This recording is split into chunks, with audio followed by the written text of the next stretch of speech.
তৃতীয় ধাপে অনুষ্ঠিত হতে যাওয়া উপজেলা পরিষদ নির্বাচনে ঠাকুরগাঁওয়ের পীরগঞ্জ উপজেলায় নির্বাচনী মালামাল বিতরণ করা হয়েছে। মঙ্গলবার সকালে পীরগঞ্জ উপজেলা পরিষদ হলরুম থেকে প্রিজাইডিং অফিসারদের হাতে মালামাল তুলে দেন সহকারী রিটার্নিং অফিসার রমিজ আলম। এই উপজেলার ৭৬টি কেন্দ্রে ভোটগ্রহণ অনুষ্ঠিত হবে আগামীকাল বুধবার। মোট ভোটার ২,৬,৬৬১ জন।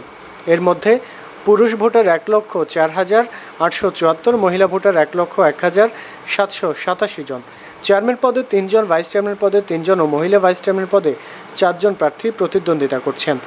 নির্বাচন শান্তিপূর্ণ করতে ১২ জন ম্যাজিস্ট্রেট ও ৪ প্লাটুন বিজিবি সহ পর্যাপ্ত পুলিশ, গ্রাম পুলিশ ও আনসার সদস্য মোতায়েন করা হয়েছে।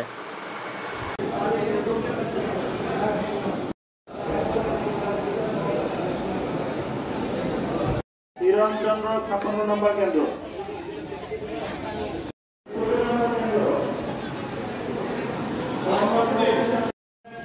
উসমান গনি আসছেন না?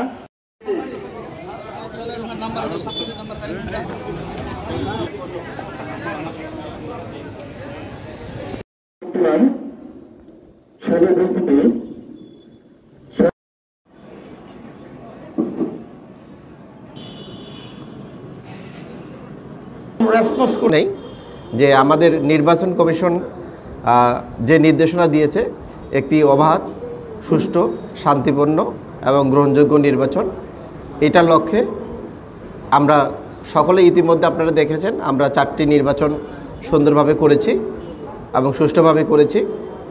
আমি আপনাদের কাছ থেকে সকলের কাছ থেকে সহযোগিতা চাচ্ছি। সেই সাথে আমি দুই-একটি বিষয় না বললে নয় যে নির্বাচন কমিশন একটা নির্দেশ দিয়েছে যে কোনোভাবেই পুনরায় ফলাফল গণনার কোনো সুযোগ নেই। আমরা প্রিজাইডিং অফিসারদেরকে এই ব্রিফিংটা দিয়েছি,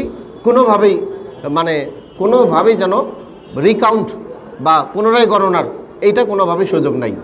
কারণ কেউ যদি সঙ্গত থাকে সেটা তার আপিল আছে, আপিল করতে পারবে। এটার জন্য আপিল আদালত গঠন করেছে নির্বাচন কমিশন।